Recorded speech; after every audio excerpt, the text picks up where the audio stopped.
కాదన్నా, ఎవరు ఖండించినా ఖండించకపోయినా, నిజమన్నా అబద్ధమన్నా, పాయింట్ ఏంటంటే ఏ కంటెస్టెంట్కైనా నామినేషన్స్లో వరుసగా లేకుండా స్టిల్ ఓటింగ్ పడుతుందంటే తన ఆటని చూసి కాదు, తన బిహేవియర్ చూసి, తన క్యారెక్టర్ చూసి పడుతున్నట్టు.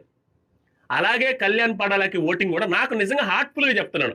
2 వారాల నామినేషన్లో లేకుండా స్టిల్ ఇప్పటికీ టాప్లో ఉన్నాడంటే, స్టిల్ ఇప్పటికీ ఓటింగ్ పెరిగింది అంటే లాస్ట్ వీక్తో కంపేర్ చేసి, లాస్ట్ అంటే 3 వారాల క్రితం నామినేషన్లో ఉన్నప్పుడు ఓటింగ్ కంటే పెరిగింది అంటే బికాస్ ఆఫ్ హిస్ క్యారెక్టర్ అంతే. ఎందుకంటే ఎవరికైనా ఓటింగ్ ఉండాలంటే ఆ పర్టికులర్ వారంలో లాస్ట్ వీక్లో పర్ఫార్మెన్స్ బట్టి ఓటింగ్ పడుతుంది, లాస్ట్ వీక్లో ఆటను బట్టి ఓటింగ్ పడుతుంది. లాస్ట్ వీక్లో ఏముంది కళ్యాణ్ పర్ఫార్మెన్స్, లాస్ట్ వీక్లో ఏముంది, ఏం ఛాన్స్ ఇచ్చారు, కూర్చోబెట్టారు. సంచాలకంగా కూడా తన డెసిషన్ చూసి తను ఏదో చేశాడని చెప్పి చూసి ఓట్లు వేయడానికి కూడా ఏం లేదు. లాస్ట్ వీక్ మొత్తం ఖాళీగా కూర్చోబెట్టారు. ఖాళీగా కూర్చోబెట్టినా కూడా అతను ఊరికే స్క్రీన్ ప్రజెన్స్ లేకపోయినా కూడా మళ్ళీ వారం నామినేషన్లోకి వస్తే ఓట్లు పడుతున్నాయంటే అంతకుముందు జనాలలో ఆ క్యారెక్టర్ రిజిస్టర్ అయింది, ఆ మనిషి బిహేవియర్ రిజిస్టర్ అయింది. That is why people are voting Kalyan.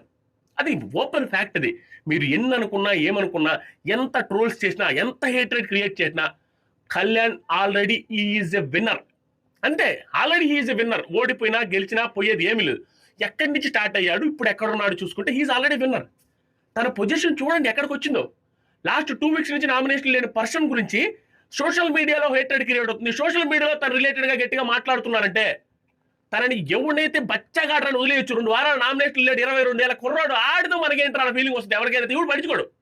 2 weeks nomination లేని వ్యక్తి విన్నర్గా ఎలా వస్తాడు? 2 వీక్స్ నామినేషన్లో లేని వ్యక్తి మన కంటెస్టెంట్స్కి ఎలా పోటీ వస్తాడు? అందరూ వదిలేస్తారు.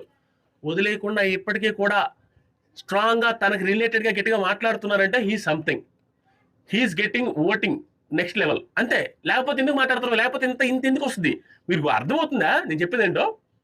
వేరే వాళ్ళకి అంత సీన్ ఇవ్వరు.